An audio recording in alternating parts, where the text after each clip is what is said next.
Hello students, in this video we are going to discuss subject Social Studies History Chapter 4 Case Based section. The Age of Industrialization is the chapter here. We have already discussed this chapter in class and you will get the video link also. So now the case based section we are discussing here. In case based sections you can observe passages here and then some questions. Passage के नीचे 3 questions हर sections में add किए गए हैं. The question related to this sections are first and second are related to 1 marks section. This questions हर section में 1 and 2 question जो है वो आपका 1 मार्क्स का है and 3 question in each passage is related to 2 marks. So you will write down the answers of this questions according to their marks. So observe करेंगे questions को एंड देन मार्क्स के according उसको mention करेंगे, answer को लिखेंगे. Before the industrialisation revolution in 17-18 century. यहाँ पर centuries में 18 सेंचुरीज़ में जो इंडस्ट्रियलाइजेशन रिवॉल्यूशंस थी, जो मर्चेंट्स होते थे उन्होंने मूव करना शुरू किया था countrysides, supplying money to peasants, artisans and persuading them to produce for industrial market. क्या किया करते थे जो आर्टिशंस होते थे, मार्केट्स के लिए जो रॉ मटेरियल्स से नए सामान तैयार करते थे उनको हायर किया जाता था मनी के बदले में. With the expansion of world trade, जैसे जैसे वर्ल्ड ट्रेड एक्सपेंशन होने लगा था, extension of colonies in different parts of the world, जो कॉलोनीज होती थी उनका भी एक्सटेंशन बढ़ता जा रहा था. और demands for goods begins growing, और इस तरह से जो सामान की ज़रूरत थी, डिमांड्स थी, वो भी बढ़ती जा रही थी. But merchants could not expand production, लेकिन टाउन्स में जो प्रोडक्शन था वो एक्सपेंड नहीं हो रहा था. This was because here urban crafts and their guilds were powerful, क्योंकि यहाँ पर जो अर्बन क्राफ्ट्स थे या उनका जो गिल्ड्स था, गिल्ड्स एसोसिएशन होती है वर्कर्स जो प्रोड्यूसर्स होते हैं उनकी एसोसिएशन को गिल्ड्स के रूप में डिफाइन किया जाता है. इन सब की जो पावर थी वो बहुत अधिक थी. There were associations of producers that were trained, ये जो पीपल्स होते थे ये क्राफ्ट पीपल्स को ट्रेन करते थे, प्रोडक्शंस को कंट्रोल करने का काम करते थे और कंपटीशन को भी रेगुलेट करने का वर्कआउट किया करते थे. इस तरह से प्राइस को रेगुलेट करना, एंट्री जो पीपल्स की एंट्री होती थी ट्रेड्स में उनको रेस्ट्रिक्ट किया करते थे. Rulers granted different guilds the monopoly rights, monopoly rights इनको दिए गए थे कुछ रूलर्स के द्वारा. मोनोपोली वो टर्म होती है जिसमें किसी एक व्यक्ति को किसी ब्रांड को प्रोड्यूस करने का एक अधिकार मिल जाता है, अन्य कोई व्यक्ति उसको उस ब्रांड से रिलेटेड या उस थिंग से रिलेटेड प्रोडक्शन नहीं कर सकता. इसको हम मोनोपोली के रूप में डिफाइन करते हैं. And trade in specific products, it was therefore difficult for new merchants to set up business in town. यही कारण था कि जो नए नए बिजनेसमैन थे, प्रोड्यूसर्स थे, मर्चेंट्स थे, वो टाउन में अपने बिजनेस को इस्टेब्लिश नहीं कर पा रहे थे. अब आपको इस पैसेज को ऑब्जर्व करना है. इससे रिलेटेड 3 क्वेश्चंस यहाँ पर दिए गए हैं, आपको उन्हें अपनी लैंग्वेज में इनके आंसर्स को फ्रेम करना है अपनी नोटबुक पर and you will use history notebook for this work. Next passage है dynamic industries in Britain were clearly cotton and metals. जो डायनामिक इंडस्ट्रीज थी ब्रिटेन में वो मेजरली रिलेट करती थी कॉटन और मेटल से. ग्रोइंग एट रैपिड पे, cotton was leading sector.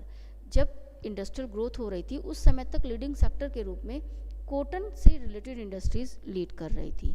But धीरे धीरे ये फेज इंडस्ट्रियलाइजेशन का चेंज होता चला गया. Iron and steel industries lead करने लगी बिकॉज ऑफ मेटल.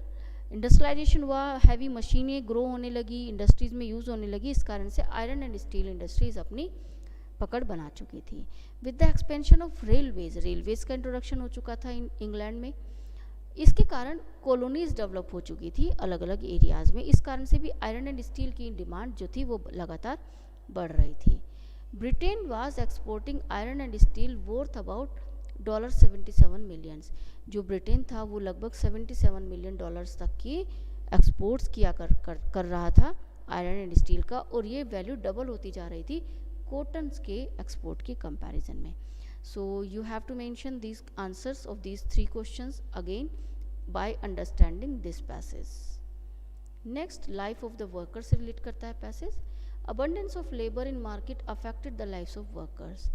जो लेबर्स की मार्केट थी वो बहुत बड़ी मात्रा में अफेक्ट कर रही थी वर्कर्स की लाइफ को. New possible jobs travels to the country sides, नई नई जॉब्स के लिए कंट्री साइड्स मूव करना शुरू कर दिया था पीपल्स ने. Actual possibility of getting job depend on existing network of friendship. Industries जो नई नई लॉन्च हो रही थी उनमें वर्क पाना, जॉब पाना डिपेंड करता था कि कौन उन फैक्ट्रीज में वर्क कर रहे पीपल्स का फ्रेंडशिप है, रिलेटिव है. इस तरह से आसानी से फैक्ट्रीज में वर्क गेन किया जा रहा था रिलेटिव्स के द्वारा, फ्रेंड्स के द्वारा. लेकिन अदर पीपल्स के लिए एक जॉब सीकर की तलाश की जा रही थी जिसको नाम दिया जाता था जॉबर्स. जब तक पीपल्स को जॉब नहीं मिलती थी वो क्यूज़ में खड़े रहते थे जॉब की तलाश में, फैक्ट्रीज़ की तलाश में, एंड नाइट रिफ्यूजीज़ के रूप में स्टे किया करते थे. कैजुअल वर्क्स करने के लिए भी वो मेंटेन किए जाते थे एंड पुअर अथॉरिटीज़ के रूप में भी इनको प्रॉब्लम्स फेस करनी पड़ रही थी. सीजनलिटी वर्क के रूप में मेंशन की जाती थी, देखी जाती थी. सीजन्स के टाइम पे वर्कर्स को हटा दिया जाता था वर्क से, क्योंकि सीजन्स के टाइम पर इंडस्ट्रीज़ को बंद कर दिया जाता था. During winter, harsh winter season होता था, तो इस तरह से ये प्रॉब्लम्स वर्कर्स को फेस करनी पड़ती थी. अब इस पैसेज से रिलेटेड क्वेश्चंस के आंसर्स आपको ऑब्जर्व करने हैं पैसेज को और आंसर मेंशन करने हैं. नेक्स्ट पैसेज रिलेट कर रहा है विक्टोरियन ब्रिटेन से upper classes, art craft and bourgeoisie के रूप में इनको मेंशन किया गया है. इनके बीच डिफरेंस आपको ऑब्जर्व करना है क्या होता है. Handmade products came to symbolise refinement and class. मशीनों से बने प्रोडक्ट के बाद भी हैंड से बने जो प्रोडक्ट होते थे वो अपनी पहचान बनाए रखे हुए थे. किस कारण से? एक रिफाइनमेंट के कारण, क्लास के कारण इनको इंट्रोड्यूस किया गया था. They were better finished, individually produced, carefully design. इनको केयरफुली डिज़ाइन किया जाता था और हायर क्लास के जो पीपल्स होते थे वो इनको प्रीफर किया करते थे अपने स्टेटस को दिखाने के लिए. In countries with labour shortage, industries were keen to using mechanical power. क्योंकि वर्कर्स की कमी थी इस कारण से मशीन की पावर को यूज़ किया जाता था. This was in case of 19th century America, Britain and had no problem hiring human hand. कुछ कंट्रीज ऐसे भी थे जहाँ पर ह्यूमन लेबर को हायर करना प्रॉब्लम का इशू नहीं था.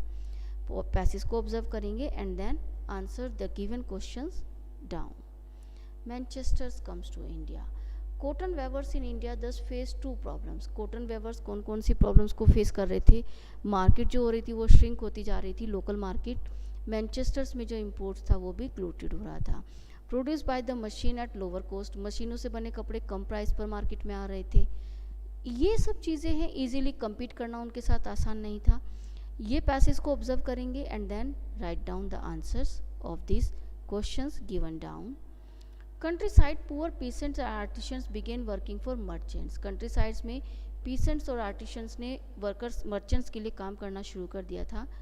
Cottage and poor peasants who were earlier dependent on common lands for their survival gathered their firewoods, barriers and vegetables, hay and straw and now look for alternative sources of income. अब इन्होंने alternative sources के रूप में income के workout की खोज करना शुरू कर दिया था. Many have tiny plots of land. इनके पास छोटे छोटे लैंड हुआ करते थे जिस पर ये अपने मेंबर्स के साथ, फैमिली मेंबर्स के साथ हाउस होल्ड वर्क रन किया करते थे. When merchants come around the offered advance produce good for them. Merchants के द्वारा इनको एडवांस पेमेंट दी जाती थी and then they produce the things which were ordered by the merchants.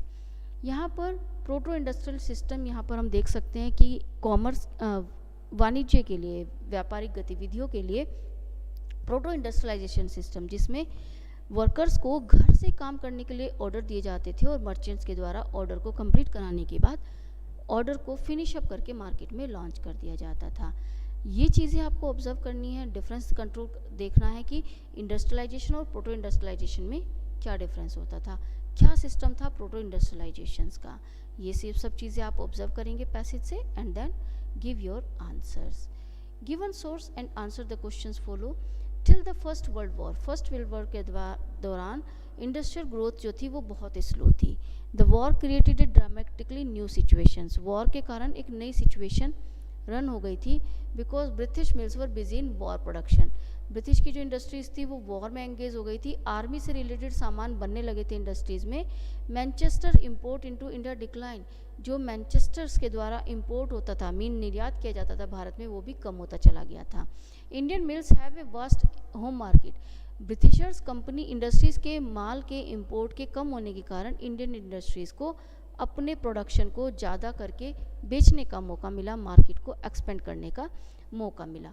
इस तरह से नई नई मार्केट्स देखने को मिलने लगी, नई नई इंडस्ट्रीज स्टैब्लिश होने लगी, jute bags, uniforms, army uniforms, tents, इन सब चीज़ों का, लेदर बूट्स, ये सब चीज़ें मार्केट में लॉन्च होने लगी और नई नई इंडस्ट्रीज़ केम अप होने लगी। इस तरह से इंडियन इंडस्ट्रीज़ प्रोडक्शंस को बूम कर पाई। After the war Manchester could not recapture old position, war के बाद जो मैनचेस्टर था, मीन्स इंडस्ट्री थी ब्रिटेन की, वो अपनी पोजीशन को दोबारा गेन नहीं कर पाई, बिकॉज जर्मनी और जापान का जो कम्पीट था उसके साथ वो कम्पीट नहीं कर पाई। कॉटन प्रोडक्शन कोलैप्स होता चला गया था, कॉटन क्लॉथ की जो डिमांड थी ब्रिटिशर्स के कपड़ों की, वो ड्रामेटिकली फॉल आउट होती चली गई थी। ये पैसेज बच्चों आपका दिस जो प्रीवियस ईयर्स का सेट था बोर्ड का, उसमें भी पूछा गया है। सो you will observe this questions and right down the answers in your notebook. So students, it will be helpful for you in board exam how you can manage the case based sections. So practice it very carefully and positively do it in your notebook. Till then, thank you.